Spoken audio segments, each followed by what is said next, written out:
जय श्री कृष्ण। तो last time हमने देखी ज्ञानी के 3 स्थितियां। याद है किसी को? नहीं, हिंट दे देते हैं हम।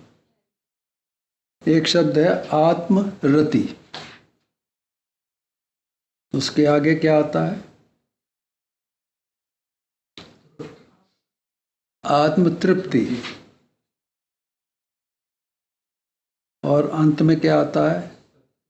आत्मसंतुष्टि। ये ज्ञान की स्टेजेस हैं। तो आत्मरति के बारे में क्या कहा हमने आपको बताया? वो अपरोक्ष ज्ञानी की स्थिति है, जिसको अपने कर्म दिखाई देते हैं, उसको सब देवता दिखाई देती हैं, उसको ईश्वर भी दिखाई देता है, सब दिखाई देता है उसको। और वहाँ पर उसकी रति क्या है? एक तरह की हमने बताया आपको, क्रीड़ा होती, खेल। तो खेल क्या है उसका? वहाँ पर वो अपने कर्मों का नाश करता, वो देखता है कर्म है, उसको भगवान बताते हैं कैसे कर्म का नाश करना, ज्ञान मिलता है उससे, वो उसका नाश करता है। तो ये कोई जादू नहीं है कर्म नाश हो जाएंगे अपने आप, करना पड़ता है। जब वो करता है तो उसको आत्म तृप्ति होती है, वो तृप्त हो जाता है, वो आ जाता है सामान्य ज्ञान की अवस्था। वहाँ भी उसके ऊपर कुछ मलिनता रहती है। मलिनता का मतलब गंध, प्योर नहीं है। और जब तक जीव प्योर नहीं होगा तब तक परमात्मा से नहीं मिल सकता, क्योंकि परमात्मा तो बिल्कुल प्योर है। तो आत्म तृप्ति में वो आगे के अपने जो मल उसके ऊपर लगे उनको वो हटाता है, और जब ये सब हटा देता है तब वो परमात्मा के बिल्कुल सामने आमने सामने हो जाता है। और तब वो उसको, उसकी स्थिति होती है आत्मसंतुष्टि। उसकी जो आत्मा है वो संतुष्ट हो जाती है कि मैं वहां पहुंच गया, सामने पहुंच गया। तो ये तो थी ज्ञानी की बात। लेकिन प्रश्न उठता है जिसके पास ज्ञान नहीं वो क्या करे?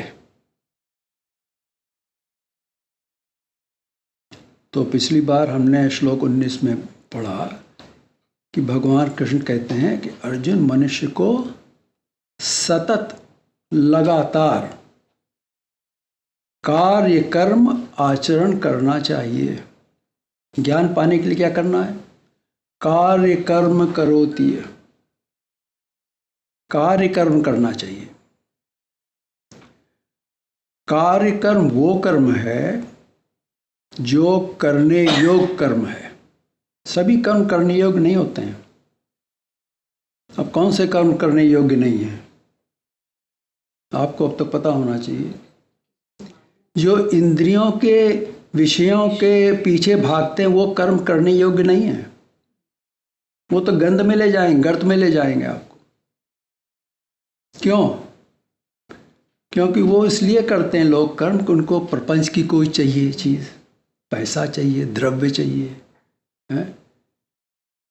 स्त्री चाहिए पुरुष को, पुरुष और स्त्री को पुरुष चाहिए। ये सब जो है ये जड़ चेतन की जो लालसा होती है, उसके लिए जो कर्म करे जाते हैं वो करने लायक कर्म नहीं है मनुष्य के। उससे ज्ञान नहीं मिलना है, वो ज्ञान से दूर ले जाता। क्यों? क्योंकि वो गर्त में ले जाएगा, गंध में ले जाएगा जीव को बिल्कुल नीचे ले जाएगा।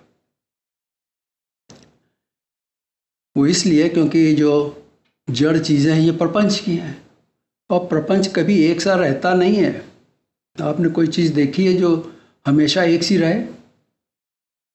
वो ख़त्म होती जाती है, उसका वो बिल्कुल ही क्या बोलते हैं उसको, डिके होती जाती है। तभी तो मकान बना लो, थोड़े दिन के बाद उसकी मरम्मत कराना पड़ती है, नहीं कराना पड़ती है। तो प्रपंच डिके करता है। इसी तरह से ये जो शरीर दिया गया हमको, सभी के पास शरीर है, ये भी डिके करता है कि नहीं करता है? जैसा बचपन में था वो शरीर अब नहीं रहा। जैसा कि यूथ में था उतनी एनर्जी अब शरीर में नहीं रहती बुढ़ापे में आके, तो ये भी डिके कर रहा है धीरे धीरे, और डिके करते करते वो समाप्त हो जाता है। तो इसके पीछे भागने से कोई फायदा नहीं है, क्योंकि ये तो लूजिंग बैटल है। तो भगवान कृष्ण कहते हैं कार्य कर्म करो, जो करने लायक कर्म तुम्हारे लिए मनुष्य के लिए वो करो, उससे तुमको लाभ होगा, उससे तुम्हारी उन्नति होगी। बाकी तो सब बेकार के कर्म हैं। ये तो कुत्ते बिल्ली भी ऐसे ही कर्म करते रहते हैं। तो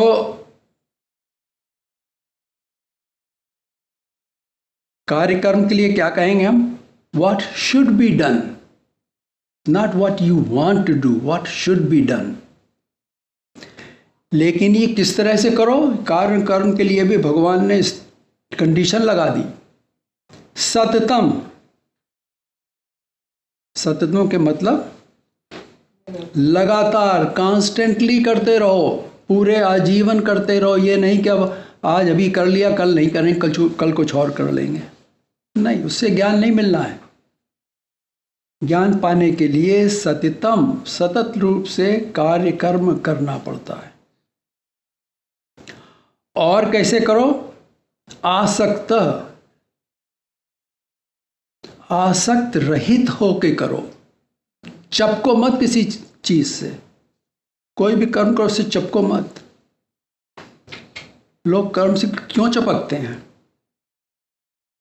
क्योंकि कर्म से जो फल मिलता ना, उससे चपकते हैं। कर्म से नहीं कोई चपकता है, फल से चपकते हैं।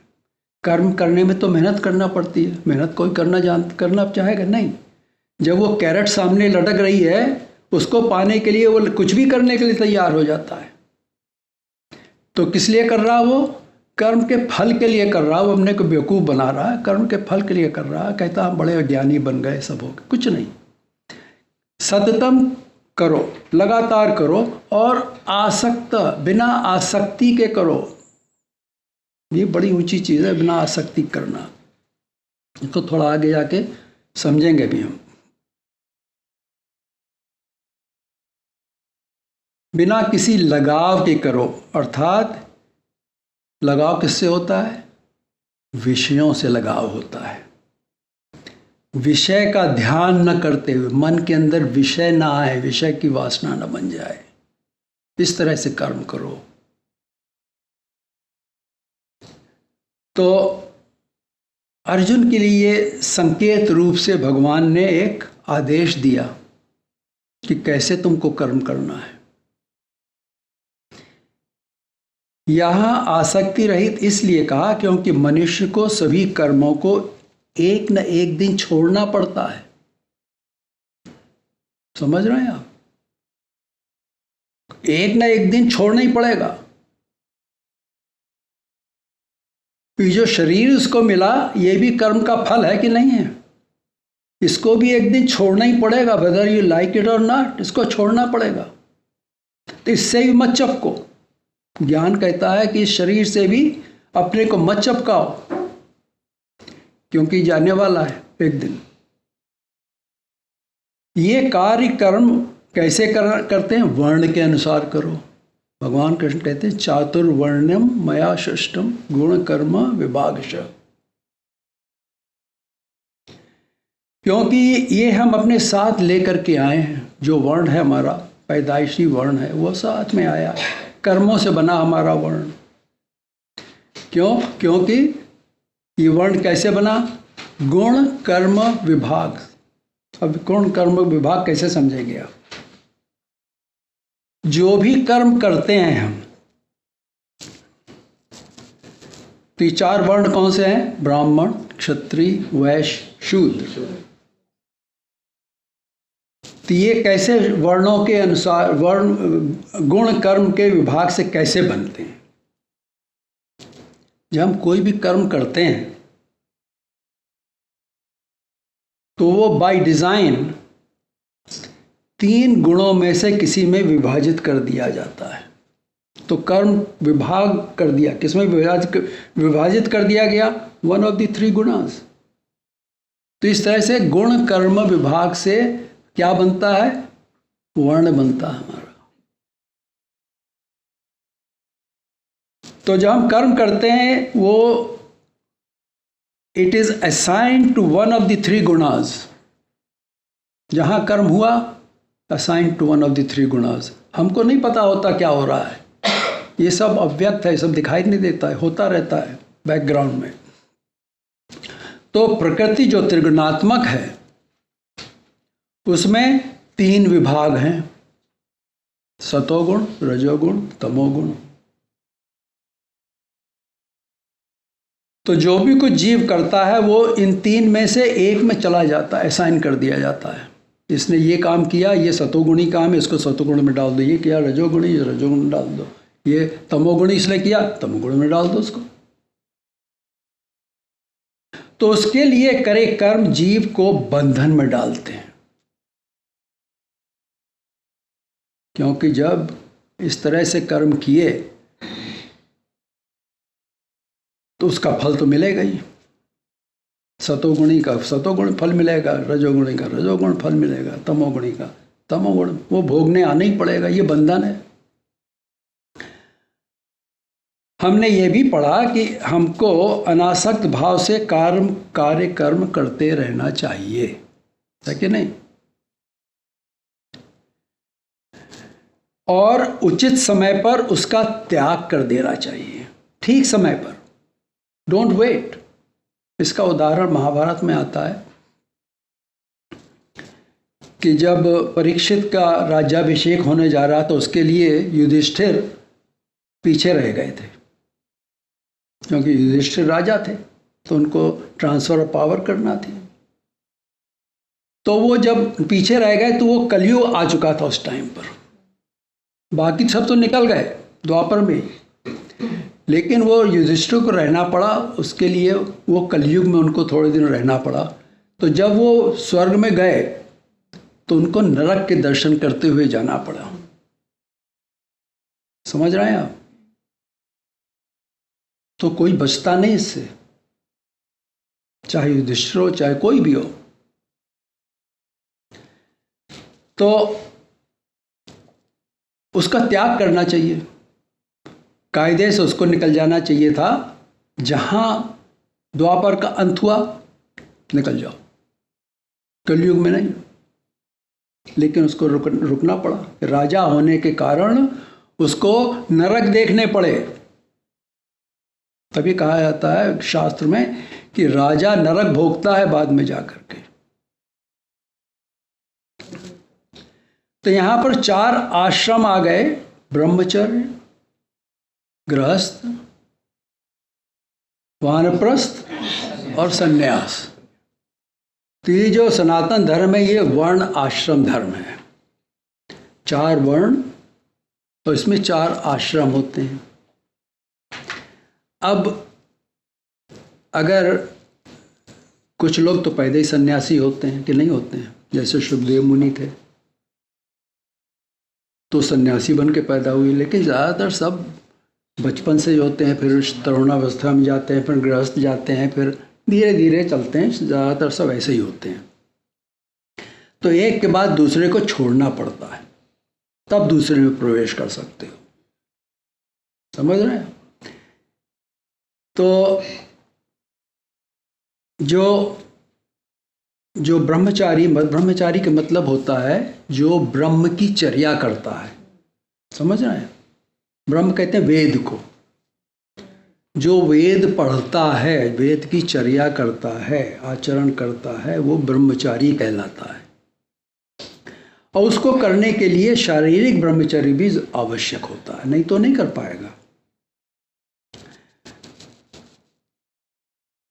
अगर वो नहीं करेगा तो उसको शांति नहीं मिलेगी।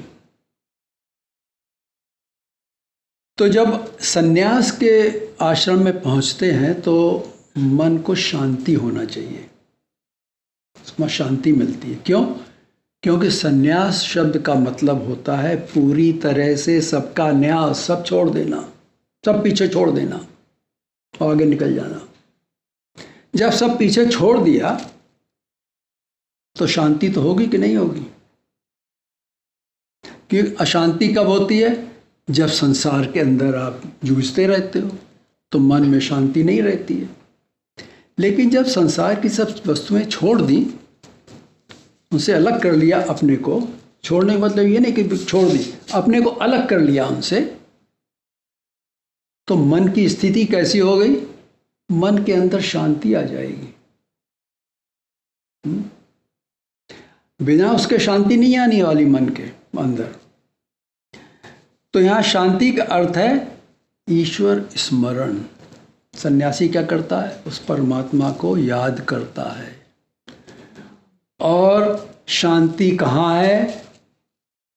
ईश्वर में ही शांति है, क्योंकि वहाँ कोई कार्य नहीं होता है। समझ रहे हैं आप? उसके बोलते पराम शांति। जब कुछ कर्म में आप लगाए रखोगे अपने को, चाहे पैसा बनाना, चाहे कुछ करना है, कुछ भी करना है, मन में शांति नहीं होना, क्योंकि मन पीछे लगा रहेगा उसमें। ये मनुष्य की प्रकृति है। तो मोक्ष पाने पर, मोक्ष पर जाने के लिए क्या करना चाहिए मनुष्य को? ये 19वें श्लोक में पढ़ा कि भगवान कहते हैं तस्मात्, इसलिए तू क्या कर? सततम, कॉन्स्टेंटली कर्म सर्माचर, कर्तव्य कर्म को भली भांति करता रहे, ठीक से करता रहे। ये नहीं कि जो मर्जी आई कर दिया, अपने मन से नहीं, ठीक से करते रहो उसको इन ए प्रॉपर वे। ये कार्य कर्म यहाँ क्या? कर्तव्य कर्म। अर्जुन का कर्तव्य था युद्ध करना, वहां पर उसी के लिए गया था वो, लेकिन उससे मुकर गया। भगवान कहते नहीं, तुमको अपना कार्य कर्म करना है, जो करने के लिए आए हो तुमको करना पड़ेगा, और उसमें बिना आसक्ति के करो। तो यहाँ भगवान ने अर्जुन को आदेश दिया कि तू लगातार आसक्ति रहित होकर कार्य कर्म करता रहे, करता जा, बिना रोके टोके करते रहो। तो ये किस प्रकार का कर्म? कार्यम, करने योग्य कर्म, जिस कर्म का करना तुम्हारे लिए उचित है, ठीक है तुम्हारे लिए। हम सबके लिए अलग अलग कर्म ठीक होंगे। क्षत्रिय के लिए युद्ध करना कर्म है, वैश्य के लिए कुछ और ही कर्म ठीक होता है। ये कि सब कर्म अपने हिसाब से करते रहो, जो तुमको मिला है कर्म उसको तुम करते रहो। और कैसे करो? कार्य कर्म वो कर्म है जो ईश्वर के निमित्त करे जाते हैं, ईश्वर को ध्यान में रख के किए जाते हैं, ईश्वर के लिए करे जाते हैं। जो ईश्वर के करने योग्य कर्म है, ईश्वर के लिए करने योग्य कर्म, वो कार्य कर्म है। कार्य कर्म वो कर्म है जो ईश्वर के निमित्त करेंगे, उसके लिए करेंगे। उदाहरण के लिए, जैसे कोई अतिथि आता है घर पे, तो सनातन धर्म क्या कहते हैं? अतिथि देवो भव, है कि नहीं? कि जब स्नातक जो स्टूडेंट पुराने ज़माने में ऋषियों के पास पढ़ कर निकलता था गुरुकुल से, तो उसको ये अनुशासन देते थे, उसको ये एडवाइस दी जाती थी कि तुमको आगे बाहर जाके क्या करना है। अतिथि देव भव। तो जब कोई अतिथि आता है तो घर को साफ करते हैं कि नहीं करते? आप घर में पार्टी हो रही है तो क्या करते हैं? एक्स्ट्रा केयरफुली सफा करते हैं, सब कहीं गंदी ना हो, नहीं लोग क्या कहेंगे देखो है। और अच्छा भोजन पकाते हैं, है कि नहीं? अपने पैसे कुछ भी खा लो, लेकिन अतिथि आता तो उसको तो अच्छे पकवान बना खिलाते हैं। और वो जब भगवान के लिए करेंगे तो उसको बड़ी लगन के साथ करना चाहिए कि नहीं करना चाहिए? ये तो मनुष्य के लिए कर रहे हो जो अतिथि आ गया, लेकिन अगर परमात्मा के लिए कर रहे हो कर्म तो वो कैसे करना पड़ेगा? बड़ी लगन से करना चाहिए उसको, तो बड़े प्रेम से करना चाहिए, अच्छी तरह से तैयारी करके पकवान बना के सब करो। पुराने ज़माने में भोजन बनाने की पद्धति अलग थी, आजकल तो कोई भोजन बनाने की कोशिश ही नहीं करते हैं। ज़्यादातर लोग बाहर से ले आओ, क्या फ़र्क पड़ता है? कौन सी सर्विस है आजकल? वो डोर डैश आ जाती है ना। तो भगवान ने स्पष्ट रूप से बता दिया कि साधक को कार्यकर्म करने चाहिए, नो इफ एंड बट्स। कार्य पद के द्वारा भगवान ने बताया कि अगर कर्मयोगी एक गृहस्थ है तो उसको गृहस्थ आश्रम के अनुसार, अपने अधिकार के अनुसार 4 वर्ण, कौन से वर्ण, जिस वर्ण में वो है, ब्राह्मण, क्षत्रिय, वैश्य और शूद्र, उसके अनुसार उसको कर्म करने चाहिए।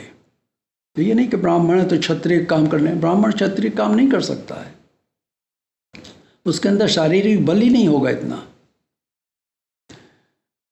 दूसरे लोगों के लिए जो आवश्यक कर्म है उनको करना चाहिए। परमेश्वर के द्वारा रची वर्ण आश्रम व्यवस्था का पालन करना अनिवार्य है, इस नेसेसरी, क्योंकि वो किसने रची है इस व्यवस्था? उस परमात्मा ने रची है। ये कोई एक्सीडेंटली बिग बैंग थ्योरी नहीं हुई है, यहाँ पर ये रचना करी गई है इसकी। इस प्रकार से तू कर्म कर, भगवान कहते हैं अर्जुन को। जो व्यक्ति अनासक्त भाव से कर्म करता है उसको ये भावना नहीं होती है कि ये कर्म मैंने किया है। जो अनासक्त भाव से करता है कर्म, उसके मन के अंदर ये भावना नहीं आती कि मैंने किया है, आई डिड इट।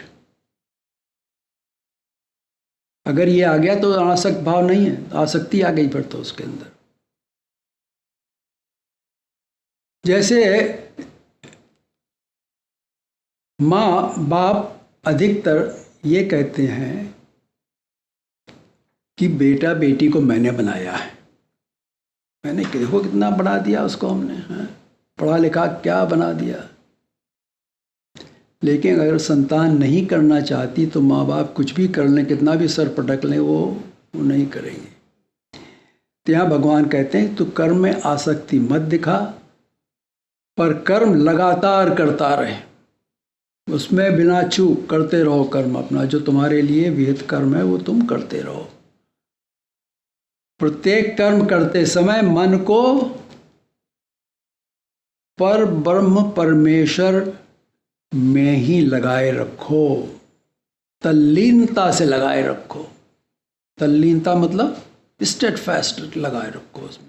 भगवान ये संकेत कर रहे हैं कि मनुष्य को यथा समय और अधिकार के अनुसार अनासक्त भाव से कर्म करते रहना चाहिए और उचित समय पर उसका त्याग भी कर देना चाहिए। ये बहुत इम्पोर्टेंट है। एक गाना है कि नहीं, know when to fold, know when to, क्या वो गाना है कि कब तुमको फोल्ड करना है, कब तुमको रन अवे करना है ना। तो मतलब you must know when to do what. If you got to run away, you run away, you are done, move out.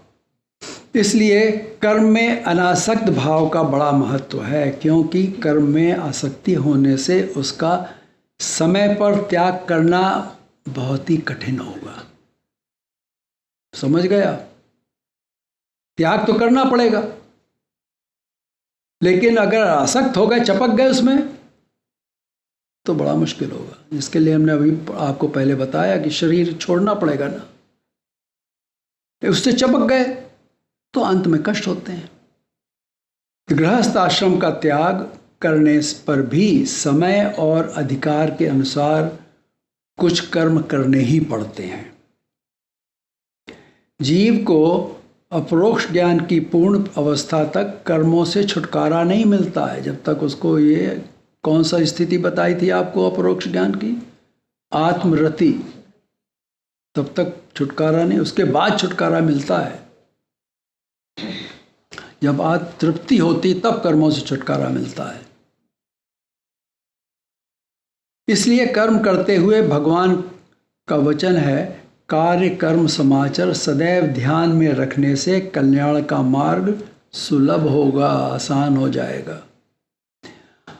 अब जो अज्ञानी हैं उनके लिए भी कार्य कर्म समाचार, ये वचन बहुत ही उपयोगी है। उनको भी उसको फॉलो करना चाहिए, क्योंकि उनको ये वचन कहता है कि उनके कर्म पहले अभी तो ज्ञानी की बात हो रही थी, लेकिन जो अज्ञानी जन हैं उनके लिए भी ये कार्य कर्म समाचार अप्लाई करता है। क्योंकि कार्य कर्म समाचार ये वचन उपयोगी है इसलिए क्योंकि वो कहता है कि उनके कर्म कौन से हैं? देवताओं के साधन हैं।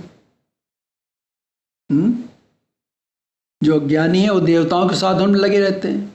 कहीं कोई इस देवी की पूजा कर रहा है, कोई महादेव की पूजा कर रहा है, कुछ कर रहा है सब, तो उनके साधन ही क्यों ना हो, चाहे उनके वो साधन क्यों ना हो, उनको शुभ कर्म ही करना चाहिए। उसमें भी क्या करना चाहिए? शुभ कर्म करना चाहिए। ये नहीं कहते, भगवान नहीं कहते देवता की पूजा ना करो, लेकिन कहते हैं जो जिसको ज्ञान नहीं हुआ है वो देवता की पूजा जो करता है उसको भी प्योर भाव से करे, शुभ होकर करे। क्योंकि उनके लिए जो देवताओं के शुभ कर्म ही कार्य कर्म हैं। समझ में आई डिफरेंस? जो ज्ञानी है उसके लिए कार्य कर्म ईश्वर के जो वाक्य, जो उनका आदेश है वो है अनासक्त भाव से करे, लगातार करता रहे। लेकिन जो अज्ञानी है वो देवी देवताओं की पूजा करता है, वो भी ठीक है, लेकिन वो भी शुभ मन से करे, शांत मन से करे। परंतु यथार्थ रूप में निष्काम कर्म ही प्रधान है। अगर इन दोनों को कंपेयर करो तो निष्काम कर्म जो है वही मुख्य कर्म है। क्योंकि असक्तो अनासक्त भाव से कर्म का आचरण करने से क्या होता है? पुरुष मनुष्य उस परम मतलब परमात्मा को प्राप्त करता है। अब जब देखो इसको ऐसे समझो, अगर आसक्ति है, आसक्ति अभी हमने देखा किससे होती है? संसार की चीज़ों से होती है, आसक्ति की नहीं होती है। और परमात्मा सबसे परे है, वो उसको संसार को लेना देना नहीं है। संसार में है तो, लेकिन वो उससे परे है, वो अलग है। तो अगर परमात्मा के पास जाना चाहते हो, उससे मिलना चाहते हो, तो इस संसार को छोड़ना पड़ेगा कि नहीं छोड़ना पड़ेगा? अगर आसक्त हो गए, इसे चिपक गए, तो संसार छोड़ ही नहीं पाओगे, तो परमात्मा से नहीं मिल सकते। अब ये मुश्किल है लोगों के लिए समझना, बट ज्ञान यही बताता है, भगवान कृष्ण यही कहते हैं। तो मनुष्य परमात्मा को तभी प्राप्त करेगा जब वो अनासक्त भाव से काम करेगा, मतलब without attachment to any worldly things. अब भगवान कृष्ण बताते हैं कि ऐसा कहाँ हुआ, इसका उदाहरण देते हैं। स्वभावतः मनुष्य उदाहरण से चलता है। कहता है अरे आपने बता दिया, उसका कोई एग्जाम्पल तो बताइए हमको, आप कहाँ हुआ, किसने किया, कि आप ऐसे हवा में बता रहे हैं सब ये है? अब भगवान कृष्ण बताते हैं कि ऐसा हुआ, उसको उदाहरण देना चाहिए कि जिसको ये बता रहे हैं उसको उदाहरण देना चाहिए कि क्या पहले कभी किसी ने ऐसा करा है। इसलिए यहाँ भगवान श्री कृष्ण आसक्त रहित कर्म करने वाले पुरुष का उदाहरण देते हैं। Is giving example of someone who has done this, कि ऐसे कर्म करके वो जो परमात्मा तक पहुंच गया, उसका उदाहरण दे रहे हैं। तो अगले श्लोक में भगवान कहते हैं कर्मणैव हि संसिद्धिम् आस्थिता जनकादयः लोकसंग्रहमेवापि संपश्यन् कर्तुमर्हसि। वास्तव में मनुष्य द्वारा अच्छे कर्म तभी होते हैं जब उस पर क्या होता है? परमात्मा की कृपा होती है। बिना परमात्मा की कृपा के मनुष्य अच्छे कर्म नहीं कर पाता है, क्योंकि चारों तरफ से बंधा हुआ है वो तो। इस श्लोक में भगवान कहना चाहते हैं कि निष्काम कर्म करने से ही मनुष्य को सिद्धि मिलती है। सिद्धि के क्या मतलब हुआ यहाँ पर? परमात्मा प्राप्ति। वो सिद्धि है। यहाँ एक बात समझना होगी कि कर्म करना तो दूर हुआ, मनुष्य किसी सही स्थान पर जहाँ ज्ञान मिलेगा जाएगा नहीं तब तक जब तक उसकी परमात्मा की कृपा नहीं होती है। तो ज्ञान वेरी बोरिंग है कि नहीं, उसमें कोई मजा नहीं, नो फन। फन तो नाचने गाने में, खाने पीने में होता है ना, ज्ञान तो बड़ा बोरिंग चीज़ है, वहाँ तो नहीं जाता आदमी। जब तक उसको परमात्मा भेजता नहीं तब तक वो नहीं जा सकता है। ऐसा इसलिए क्योंकि ज्ञान परमात्मा की निधि है। क्यों? क्योंकि ये परमात्मा की निधि, निधि जानते हैं, ट्रेजर है।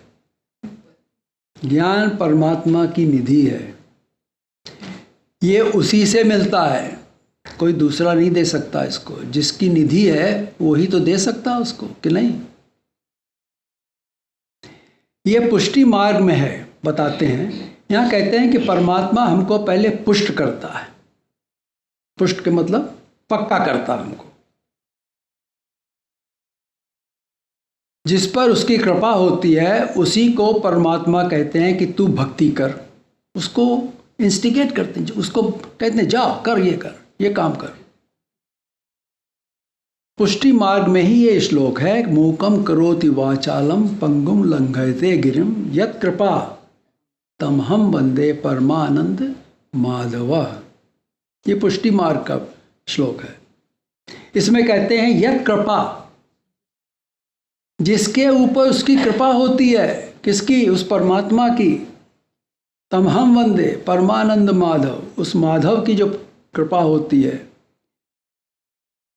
जिसकी कृपा से आज मैं याद कर रहा हूँ, उस परमात्मा को मैं नमस्कार करता हूँ, जिसके कारण मुझे ये भक्ति मिली है। इस मार्ग के आचार्य थे वल्लभाचार्य। सूरदास भी पुष्टि मार्गी थे। वे एक भजन में कहते हैं, चरण कमल वंदो हरिराई। यहाँ पर ये बताने का अभिप्राय ये है कि इसमें भी उस परमात्मा की इच्छा है, क्योंकि जब तक उस परमात्मा की कृपा इच्छा नहीं होती है तब तक मनुष्य परमात्मा के मार्ग पर नहीं आएगा,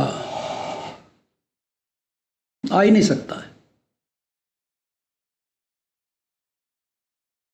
अब श्लोक 20 को लेते हैं। उसमें कहते हैं कि यहाँ अर्जुन को भगवान राजा जनक आदि जो राजा ऋषि थे उनका उदाहरण देते हुए कहते हैं, राजा जनकादि कहा। जनकादि का मतलब कई जनक हुए हैं, लेकिन ये जो जनक थे ये अश्वपति जनक थे, इनके पास बहुत घोड़े थे। जैसे कि व्यास भी कई व्यास हुए हैं, एक कृष्ण द्वैपायन व्यास हुआ, एक पराशर व्यास हुआ। तो इस तरह से ये राजा जनक जो हैं अश्वपति जनक हैं। इनके लिए कहते हैं भगवान उदाहरण में कहते हैं, कर्मण्येव हि संसिद्धिम आस्थिता जनकादयः, कि राजा जनक आदि जैसे ज्ञानी जन को भी आसक्ति रहित कर्म के द्वारा ही ये सिद्धि मिली। उनको ज्ञान हुआ, परमात्मा की प्राप्ति कैसे हुई? आसक्ति रहित कर्म करते हुए। तो जनकादि को कौन सी सिद्धि मिली? परमाप्नोति, अर्थात कर्म करने से ही इस संसार में रहते हुए भी उनको सिद्धि मतलब ज्ञान मिला। उन्होंने ज्ञान प्राप्ति होने पर भी राजधर्म को छोड़ा नहीं, कर्म करते हुए ही वे परमात्मा तक पहुंचे। लेकिन कर्म कैसे किए? अनासक्त भाव से किए। अर्जुन, ज्ञान प्राप्त होते ही सभी कर्मों को छोड़ा नहीं जा सकता। भगवान कहते हैं ज्ञान हो गया इसके मतलब ये थोड़ी तो अपना कर्तव्य छोड़ दो ना। इसलिए उनको वर्णोचित कर्म करने ही चाहिए, जो उनका वर्ण है उस हिसाब से वो कर्म करना ही चाहिए। राजा जनक क्षत्रिय थे, वो राजा थे। मान लो किसी को ज्ञान प्राप्त हो गया, परंतु किसी अपरिहार्य कारणवश, due to some indispensable situation, उसे गृहस्थ में ही रहना पड़ा। ज्ञान तो हो गया लेकिन गृहस्थ रहना पड़ा उसको, तो वो क्या करेगा? उसके लिए कहा गया है कि उसको क्या करना चाहिए? लोक संग्रह। लोक संग्रह के लिए कर्म करना ही उसके लिए सही काम है, उचित है। वो छोड़ नहीं सकता है। अब इसको आगे समझाएंगे थोड़ा सा। क्योंकि ज्ञान प्राप्त होने पर कर्म की निस्सारता समझकर ज्ञानी अगर कर्म को छोड़ देगा तो उसकी देखा देखी अज्ञानी लोग बिना सोचे समझे कर्म छोड़ देंगे। समझ में आई बात? नहीं आई? ज्ञानी को ज्ञान हो गया। ज्ञानी तब बनता है जिसको ज्ञान हो गया। अब ज्ञान में उसकी समझ में आ गया कि कर्म जो है बिल्कुल निस्सार। निस्सार का मतलब उसके अंदर देयर नो तथ्य नहीं, उसके अंदर कुछ, there nothing in it for him.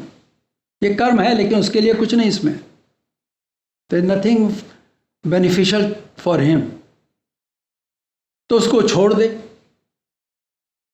तो जो लोग, अगर वो गृहस्थ में है और वो छोड़ दिया उसने, तो जो और लोग गृहस्थ में वो भी अपना कर्म करना छोड़ देंगे, तो गृहस्थ आश्रम ही खत्म हो जाएगा। फिर तो कितना नुकसान हो जाएगा। इसलिए यहाँ कहते हैं लोक संग्रह। लोक संग्रह का मतलब, लोक मतलब मनुष्य लोगों को, संग्रह मतलब जुड़ा करके रखना, जोड़ के रखने के लिए, सोसाइटी को बनाए रखने के लिए ये उसको कर्म करना ही होता है। तभी जनक, राजा जनक ने राज्य नहीं छोड़ा, अभी आगे आएगा। परिणामवश क्या होगा अगर उसने छोड़ दिया? संसार चक्र की गति अविरुद्ध, मतलब ब्लॉक हो जाएगी, चक्र ही खराब हो जाएगा। इसलिए लोक संग्रह में वापी अर्जुन, दूसरों की दृष्टि मतलब लोक संग्रह के लिए भी, इसे देखते हुए भी कर्म करना ही उचित है। तुमको ज्ञान हो गया अर्जुन, इसके मतलब ये थोड़ी तुम कर्म छोड़ दो अपना, धनुष बाण छोड़ के चले जाओ, सन्यासी बन जाओ। नहीं, भगवान मना करते हैं। तुमको कर्म करना चाहिए। लोक संग्रह का अर्थ है कि जिससे संसार के लोग किसी बात को गलत न समझ जाएं और कर्म करना ही छोड़ दें। यद्यपि तू चाहता है कि मैं कर्म करना एकदम से छोड़ दूं, भगवान कहते हैं अर्जुन को, ये उचित नहीं है। It's not correct, it's not right. तुझे कर्म करने की आवश्यकता न भी हो, परंतु लोक दिखावे के लिए तुमको कर्म करना पड़ेगा। अगर तू छोड़ के चला जाएगा तो बाकी भी छोड़ के चले जाएंगे युद्ध को, तो क्या होगा? तो गलत काम है ना। इसे दूसरी तरह से देखने से कुछ स्पष्टता होगी। ज्ञानी और अज्ञानी लोक कल्याण अलग अलग तरह से देखते हैं। एक तरफ ज्ञानी है, एक तरफ अज्ञानी है। इनकी दृष्टि अलग है। The way they look at things is totally different. ज्ञानी देखता है ज्ञान की दृष्टि से, अज्ञानी, उसके पास ज्ञान दृष्टि है ही नहीं। तो इनके देखने के तरीके अलग हैं। संसार में हर चीज़ के देखने के तरीके अलग होते हैं। ज्ञानी मोक्ष उपयोगी लोक संग्रह, लोक कल्याण कर्म को अच्छा मानता है। ज्ञानी किस कर्म को अच्छा मानता है? जो मोक्ष ले की तरफ ले जाएगा उसको, जिससे जीवन उपयोगी निर्वाह अच्छा होता है। तो जो लोग ईश्वर, परलोक, जन्मांतर, इनमें से एक को भी नहीं मानते हैं, मतलब जो अज्ञानी हैं, उनके मत में मोक्ष तो उसका कोई महत्व ही नहीं है। वन लाइफ टू लिव, है कि नहीं? और इसलिए मोक्ष उपयोगी कर्म भी लोक कल्याण नहीं है, उनके लिए कल्याणकारक नहीं है। परंतु जो ईश्वर जन्म मृत्यु को मानते हैं, उनके मत में परम पुरुषार्थ मोक्ष है। वे मोक्षोपयोगी कर्म को ही कल्याणकारी मानते हैं। अगर ऐसे लोग कर्म करना छोड़ दें, कौन? जो मोक्ष उपयोगी कर्म को कल्याणकारी मानते हैं, अगर वो कर्म करना छोड़ दें तो अज्ञानी जन भी सही कल्याणकारी कर्म नहीं करेंगे, वो भी छोड़ देंगे। इसलिए उदाहरण के लिए अगर ज्ञानी को अपनी इच्छा के विरुद्ध कर्म करना पड़े तो ये उचित है, उसके लिए ठीक है। ये देखो, ज्ञानी तो ज्ञानी है, वो समझदार कहलाता ना ज्ञानी, तो ऐसे काम करे जो सबके लिए ठीक होंगे। स्वार्थ तो उसके अंदर नहीं रहा ना, क्योंकि ज्ञानी है वो तो निस्वार्थ भाव सब काम कर रहा है, अनासक्त भाव सब काम कर रहा है। तो वो दूसरे के लिए ऐसा क्यों काम करेगा जो दूसरे को कष्ट दे या दूसरे को गलत रास्ते पर लगा दे? वो करेगा नहीं। भगवान ने इसके लिए राजा जनक का उदाहरण दिया। राजा जनक को कर्म करने की आवश्यकता नहीं थी, क्योंकि उसे ज्ञान हो चुका था। फिर भी वो संसार में रहते हुए सारे कर्म करते रहे, जिससे संसार के लोग भी अपने कर्म करते रहें। भगवान श्री कृष्ण ने विश्राम घाट पर, अब देखो अपना उनका भी उदाहरण देते हैं आपको, विश्राम घाट पर स्वयं ज्ञान स्वीकार करा था। भगवान को वहाँ ज्ञान मिला, उन्होंने अपना ज्ञान स्वयं स्वीकार किया था, अपने स्वरूप से ज्ञान ले करके अपने अंदर ले आए थे वो। लेकिन फिर भी वो संदीपनी गुरु के पास शिक्षा लेने के लिए गए थे। उनको तो नहीं शिक्षा लेने की जरूरत नहीं थी, स्कूल जाने की कोई आवश्यकता नहीं थी, लेकिन फिर भी कहाँ गए? गुरु के पास शिक्षा लेने के लिए गए। गुरु को गुरु दक्षिणा दी, गुरु के पास रहे। ये लोक संग्रह की बात है। ये भी लोक संग्रह में के लिए किया था उन्होंने। यहाँ उदाहरण देकर भगवान अर्जुन से कह रहे हैं कि लोक संग्रह के लिए भी तुझे युद्ध कर्म करना ही है। ये नहीं कि तुम छोड़ के भाग जाओ। तुमको हमने ज्ञान बता दिया दूसरे अध्याय में इतना, लेकिन ये नहीं कि तुम छोड़ छाड़ के चले जाओ, सन्यासी बन जाओ। अब अगला श्लोक लेते हैं। यद्यदाचरते श्रेष्ठः तत्तदेवेतरो जनः स यत्प्रमाणं कुरुते लोकस्तदनुवर्तते। भगवान श्री कृष्ण कहते हैं, क्योंकि श्रेष्ठ यत यत आचरति, श्रेष्ठ पुरुष जो आचरण करता है। यहाँ श्रेष्ठ पुरुष कौन है? ज्ञानी। चाहे वो राष्ट्र में, समाज में, कुल में या पंथ में हो, उसके आचरण को देखते हुए तत्त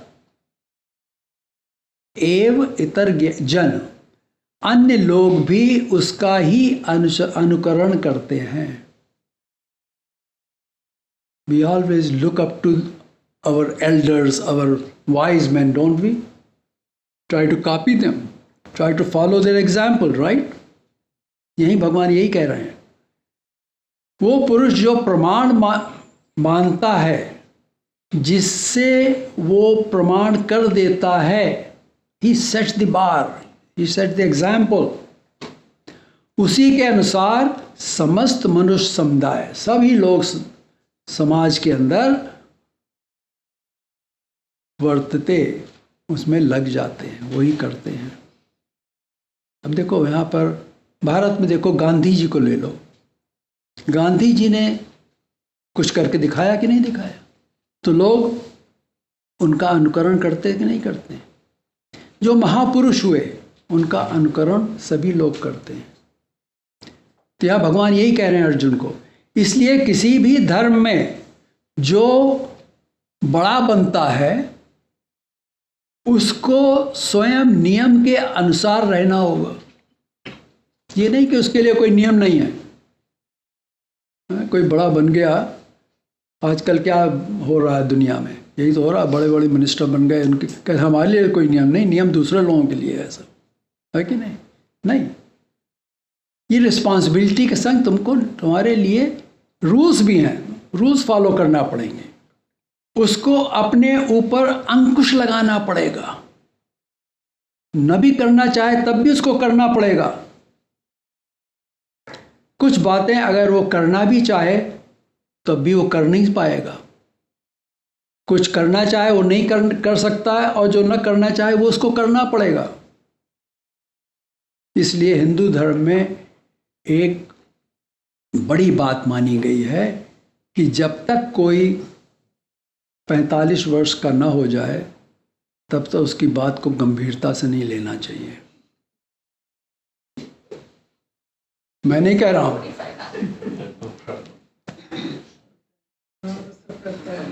क्योंकि उसके विचार अभी पक्के नहीं हुए हैं, मैच्योरिटी नहीं आई उसके अंदर, अभी विचार उसके पक्के नहीं हुए हैं।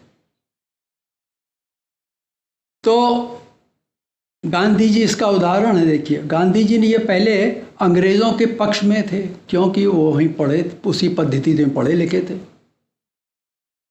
लेकिन बाद में उनके विचार इतने बदले कि उन्होंने क्या किया, सर्वोदय आंदोलन चलाया कि सभी का भला हो। उनके विचार कांग्रेस पार्टी वाले भी नहीं रहे, जो केवल जिसने आंदोलन चलाया कि भारत की स्वतंत्रता के विचार जो थे वो भी नहीं रहे बाद में उनके। अंत में उन्होंने वर्धा में सर्वोदय आश्रम की स्थापना करी। तो जब किसी के विचार परिपक्व हो जाते हैं तभी उनकी तरफ ध्यान दो। युवाओं के विचार अलग होते हैं। गांधी जी के विचार कब बदले? जब साउथ अफ्रीका में उनको ट्रेन से निकाल के गिरा दिया गया, तब बदले विचार। तो जब मार पड़ती तब आदमी का अकल आती है। इसलिए भगवान कहते हैं स यत् प्रमाणम कुरुते, जो वे बड़े अग्रणी जिसे प्रमाण करते हैं, नियम बनाते हैं, जो नियम बनाते हैं, लोक तत्त अनुवर्तते, लोक मतलब लोग, समुदाय, उसी के अनुसार अनुवर्तते मतलब कार्य करते हैं। आजकल तो कोई किसी को पूछता ही नहीं है, ये तो घोर कलयुग चला आ रहा है ना। बड़ों को कोई पूछता ही नहीं है। बड़े कहते ये तो आपका टाइम था, हमारा टाइम थोड़ी है, हमारा टाइम अलग है, ठीक है, भुगतोगे अपना। इसलिए श्रेष्ठ व्यक्ति के लिए यही उचित है कि वो सोचे समझे बिना जल्दी में कोई कार्य न करे, सोच समझ के कार्य करो। ये बात कर्मों के विषय में भी लगती है। कर्मों को करने और उनको त्यागने के लिए भी मर्यादा होती है। कर्म की मर्यादा होती है और कर्म को छोड़ने की भी मर्यादा होती है। मर्यादा मतलब लिमिट। कर्म करने की मर्यादा के लिए आश्रम व्यवस्था बनाई है सनातन धर्म के अंदर। 4 आश्रम बताए ना आपको। ये आश्रम व्यवस्था कर्म करने के लिए बनाई गई है। जैसे जो ब्रह्मचर्य आश्रम में है, उसे विद्यार्थी जीवन के नियमों का पालन करना ही उसकी मर्यादा है, उसके बाहर न जाए वो। अब देखो रामायण के अंदर, ये थोड़ा ऑफ द ट्रैक जा रहे हैं, जब लक्ष्मण रेखा बनाई गई थी सीता के लिए, तो वो सीता के लिए मर्यादा थी, इसके बाहर मत जाओ, है कि नहीं। जैसे ही बाहर गई रावण ले गया उठा के। तो अपनी मर्यादा के अंदर रह के कार्य करोगे तो सेफ रहोगे। इसी प्रकार गृहस्थ आश्रम में गुण कर्म के अनुसार वर्ण धर्म का पालन करना मर्यादा है, और गृहस्थ त्याग करने पर सन्यासी धर्म का पालन वो मर्यादा बन जाती है। गृहस्थ चाहे हम सन्यासी बन जाए, ये नहीं हो सकता है, उसकी मर्यादा गृहस्थ तक ही है। इसी तरह सन्यासी हो गया, उसकी मर्यादा सन्यासी तक पहुंच जाती है। इन मर्यादाओं का पालन न करने से अनर्थ हो जाएगा, सब गलत हो जाएगा। तो ज्ञान प्राप्त हो जाने के बाद तुरंत वर्ण धर्मों का त्याग उचित नहीं है। ऐसे व्यक्ति को संन्यास की तैयारी के लिए पहले ज्ञान के अनुसार मन इंद्रियों को वश में करना चाहिए। समझ रहे हैं आप? ऐसे सन्यासी नहीं बन जाता आदमी, उसको अपने मन और इंद्रियों को अंकुश लगा के वश में करना पड़ता है, उसकी मुट्ठी में बंद हो। इसलिए जनकादिक ऋषि राजाओं ने ज्ञान प्राप्ति के तुरंत बाद कर्मों को नहीं त्यागा। इसी को लोक संग्रह, लोक मतलब संसार के लोग, सम मतलब अच्छी तरह से, और ग्रह मतलब पकड़े रहना, समग्रह, अर्थात उनको व्यवस्थित रखना, कीप एम टुगेदर, इसको लोक संग्रह कहते हैं।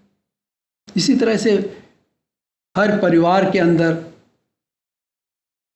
पेरेंट्स क्या करते हैं? लोक संग्रह करते कि नहीं करते? Keep the family together. समाज के अंदर समाज के जो लोग हैं वो उसको टुगेदर रखते हैं।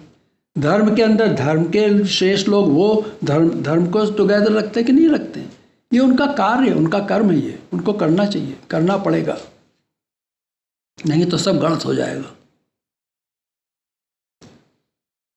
तो भगवान ने कहा जनकादिक, तो कई जनक हुए। यहाँ पर अश्वपति जनक का उदाहरण भगवान दे रहे हैं। इनके पास बहुत से घोड़े थे, जैसे पीछे बताया हमने आपको। इसी प्रकार व्यास भी हुए हैं कई एक।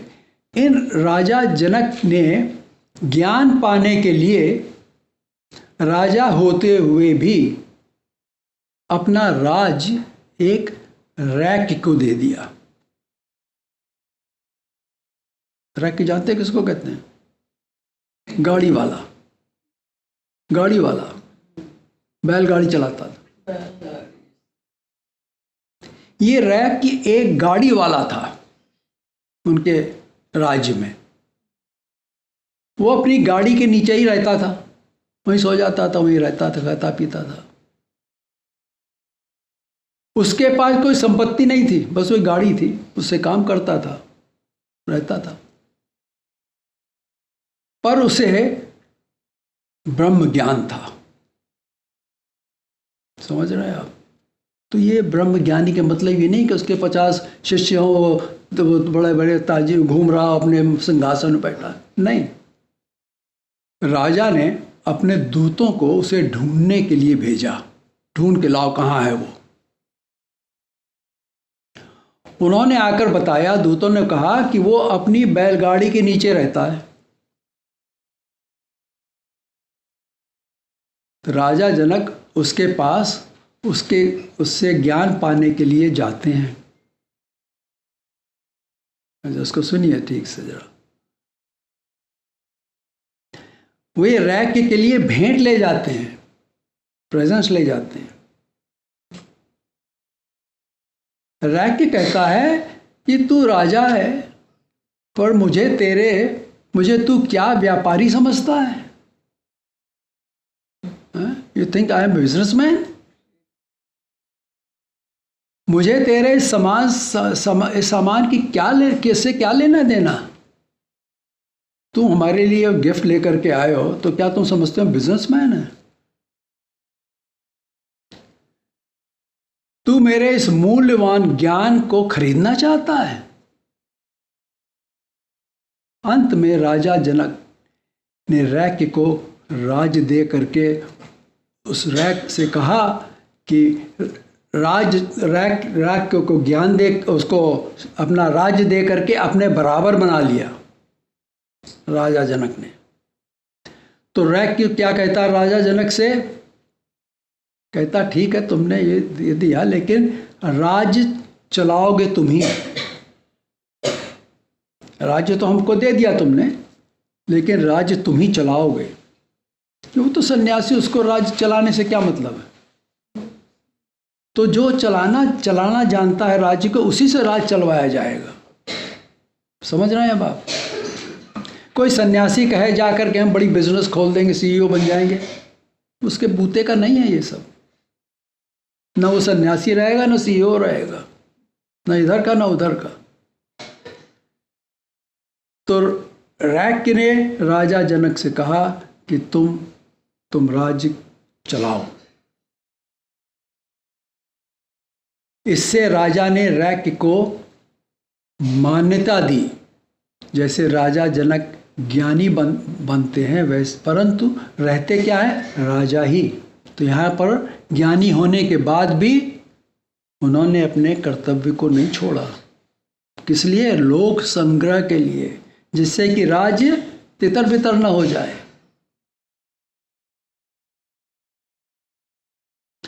रहते राजा ही हैं। वे ऊपर की स्थिति पर वहां पहुंचकर भी कर्म करते हैं। तो कर्म करते उसे सिद्धि मिल गई। किसको? राजा जनक को। ज्ञान पाकर उन्होंने कर्म नहीं छोड़ा। भगवान कृष्ण यही अर्जुन को समझा रहे हैं। तो भगवान ने अर्जुन को जनक का उदाहरण दिया, लेकिन उन्होंने सोचा कि हो सकता है कि ये कहे कि जनक तो बहुत पहले हुए थे, आजकल तो ऐसा कोई नहीं करता है। कहते हैं ना, लोग कहते हैं। अर्जुन के समय में भी कोई ऐसा नहीं था, करता था। उस समय में जो स्थिति थी बहुत खराब हो चुकी थी, तभी तो द्रौपदी का वस्त्रहरण हुआ था। इतनी खराब हो गई थी स्थिति। लोग आजकल की तरह ही हो गए थे उस समय भी। तो भगवान ने अपने आप ही कहा कि अर्जुन, तुम मुझको परमात्मा समझते हो, इसलिए इस विषय में मैं तुझे अपना उदाहरण देता हूं। भगवान कहते हैं अगले श्लोक में, न मे पार्थास्ति कर्तव्यम त्रिषु लोकेषु किंचन नानवाप्तमवाप्तव्यम वर्त एव च कर्मणि। भगवान कहते हैं कि इसको कैसे पढ़ा जाए? इसको पढ़ा, मैं पार्थ त्रिषु लोकेषु किंचन कर्तव्य न अस्ति। हे पार्थ, देखो यहां पर अर्जुन को अर्जुन नहीं कहा, यहां पार्थ कहा। मेरे लिए इन तीनों लोकों में न तो कुछ कर्तव्य है और मेरे लिए कोई करने योग्य कर्म भी नहीं है। ऐसा कोई कर्म भी नहीं जो मेरे लिए करने योग्य हो, क्योंकि मैं ईश्वर हूं। मैं कुछ करता ही नहीं हूं। मैं संसार को बनाने वाला हूं। संसार का भला करना मेरा काम है। जिसने बनाता, जो किसी चीज को बनाता है, उसकी बड़ी देखभाल करता है कि नहीं करता है। परंतु अर्जुन को तो अभी ऐसी प्रतीति नहीं हुई थी कि भगवान श्री कृष्ण ईश्वर हैं। तो भगवान ने उससे लौकिक रूप से कहते हैं, वो क्या कहते हैं कि देख, मैंने अपने शत्रुओं को हरा दिया, मेरा कोई शत्रु नहीं रह गया है। भगवान कृष्ण का एक नाम था अजात शत्रु, जिसको जीतने के लिए कोई शत्रु नहीं बचा था। अशोक के लिए भी ये कहते थे, राजा अशोक के लिए भी कहा जाता था। उन्होंने क्या किया कि मेरे लिए, उन्होंने कहा कि मेरे लिए कोई शत्रु नहीं है और ना ही मैं इस युद्ध में लड़ने के लिए आया हूँ। मैंने पहले ही कह दिया तुझसे मैं युद्ध में भाग नहीं लूँगा। इसलिए मुझे 3 लोकों में कुछ भी नहीं करना है। 3 लोकेशु, तीनों लोकों में कुछ भी नहीं करना है। यहाँ अब ये नहीं कहते हैं कि मैं ईश्वर हूँ, वो कहते हैं कि मेरे लिए न कोई प्राप्त करने योग्य वस्तु है जो अप्राप्त हो, मेरे पास सब कुछ है। भगवान कहते हैं ऐसी कोई चीज़ नहीं है कि जो प्राप्त करने योग्य है वो मेरे पास नहीं है, हर चीज़ मेरे पास है। कर्मणि एव वर्तते, कर्म में ही मैं वर्तता हूँ, लेकिन फिर भी मैं क्या करता हूँ, कर्म में ही वर्तता हूँ, काम करता हूँ, कर्म करता हूँ। मैं कर्म में लगा रहता हूँ। और अगर तुम मुझे राजा ही समझते हो तो भी मेरे पास सब कुछ है। पहली बात उन्होंने कहा मैं ईश्वर हूँ तो मेरे पास सब कुछ, कोई प्राप्त करने ऐसी चीज़ नहीं जो प्राप्त करने लायक हो और जो मेरे पास ना हो। लेकिन अगर तुम मुझको राजा भी समझते हो तो भी मेरे पास सब कुछ है। मुझे किसी को प्रसन्न करने की आवश्यकता ही नहीं है। Nobody to please, I don't have anybody to please। ये याद रखना है कि महाभारत युद्ध के पहले ही श्री कृष्ण भगवान ने संसार को ये स्पष्ट कर दिया था कि उनके जैसा कोई वीर नहीं है। उन्होंने कंस वध किया अपने हाथों से, बिना शस्त्र के। जरासंध को हराया, 16,000 रानियों को छुड़वाया उससे। काल यवन को नष्ट किया। तो उन्होंने ये सिद्ध कर दिया कि उनको किसी की स्तुति करने की आवश्यकता नहीं है। वो स्वतंत्र रूप से अपने अधिकार में ही थे, वो राजा थे।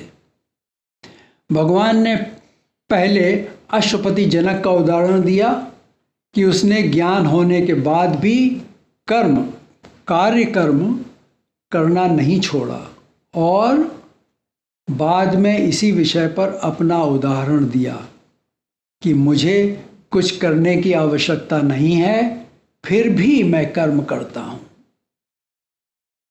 मैं युद्ध में तुम्हारा रथ हाँक रहा हूँ, देखो सारथी बना हुआ हूँ, कर्म कर रहा हूँ।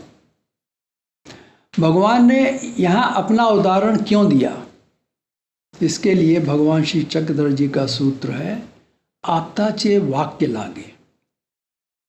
मतलब आप्त अर्थात जिसे मनुष्य अपना समझता है। आप तो जानते हैं अपना, जिसको अपना समझता है उसकी बात को सुनता है आदमी। तो यहाँ पर भगवान कृष्ण को अपना मानता था, इसलिए उन्होंने अपना उदाहरण दिया उसको। पहले आप कैसे बने? पहले वो दोनों चचेरे भाई थे, लेकिन नहीं, वासुदेव अर्जुन का मामा था, कुंती वासुदेव की बहन थी। महाभारत के युद्ध में श्री कृष्ण अर्जुन के सारथी बने। सारथी बहुत ही आप्त होता है, बहुत इंपॉर्टेंट होता है सारथी। सारथी बचा के ले जाता है युद्ध में, रथ को इधर उधर ले जाता, बचा के ले जाता है राजा को। वो तो अर्जुन को ये पक्का विश्वास था कि श्री कृष्ण उसके आप्त हैं, इसलिए भगवान ने अपना उदाहरण दिया। यहाँ भगवान अर्जुन को इशारा कर रहे हैं कि ठीक है, तुमको ज्ञान मिला, पर लोक संग्रह के लिए युद्ध करना ही चाहिए तुमको, क्योंकि अगर तुम युद्ध छोड़ दोगे तो दूसरे भी तुम्हारे अनुकरण करेंगे और वो भी युद्ध छोड़ देंगे। ये सब युद्ध जो था अर्जुन के दारो मदार पे तो था ही। यहाँ भगवान मानव समाज को आकार देने में, in shaping the human society, मानव समाज को आकार देने में, शेप देने में व्यक्ति की रचनात्मक क्रिएटिविटी ऑफ ह्यूमन बीइंग्स और गतिशील डायनेमिक भूमिका को बता रहे हैं। वो कहते हैं कि व्यक्ति, उसके कर्म ही हैं जिससे समाज बनता है, समाज से व्यक्ति नहीं बनता है।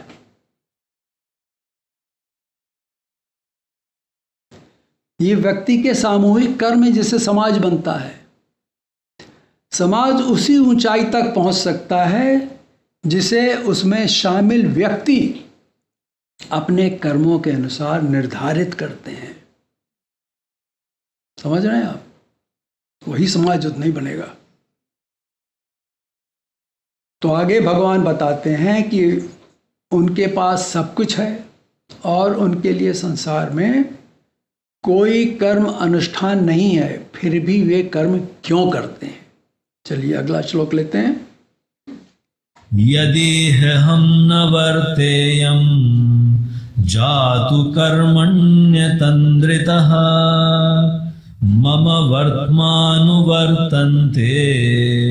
मनुष्याः पार्थ सर्वशः। यदि ही पार्थ अहम तन्द्रितः कर्मणि न वर्तेयम्। हे अर्जुन, अगर मैं सावधानी से, केयरफुली अर्थात चैतन्य होकर, कॉन्शियसली कर्म वर्तन न करूंगा, कर्म नहीं करूंगा, तो बड़ी हानि होगी। क्या होगा? क्योंकि मनुष्य सर्वशः मम वर्त्म अनुवर्तन्ते। सारे मनुष्य मेरे ही मार्ग का अनुसरण करते हैं, अनुकरण करते हैं। यद्यपि मुझको संसार में कर्म करने की कोई आवश्यकता नहीं है, I don't need to do anything in this world, फिर भी मैं चेतन होकर, चेतन होकर, ये नहीं कि ऊँघ ढोरी कर रहे हैं ना, चेतनता से अलर्ट होके कर्म करता हूँ। अर्जुन, अगर मैं ऐसा नहीं करूँगा तो संसार में सारे मनुष्य अपने कर्म करना छोड़ देंगे। यहाँ भगवान का कहना है कि मनुष्य को संसार में कुछ करते रहना है। ये नहीं कि कर्म छोड़ के बैठ जाओ, हाथ पे हाथ रख के बैठ जाओ, और ऐसे कर्म करके छोड़ जाना है जो दूसरों के लिए प्रेरक बने। प्रेरक मतलब इन्फ्लुएंस करें, एग्जाम्पल बने। गीता में भगवान ये नहीं कहते हैं कि तुम सब कुछ छोड़कर भाग जाओ। गीता का उपदेश है कि कर्म करो और परमात्मा को भी याद करो।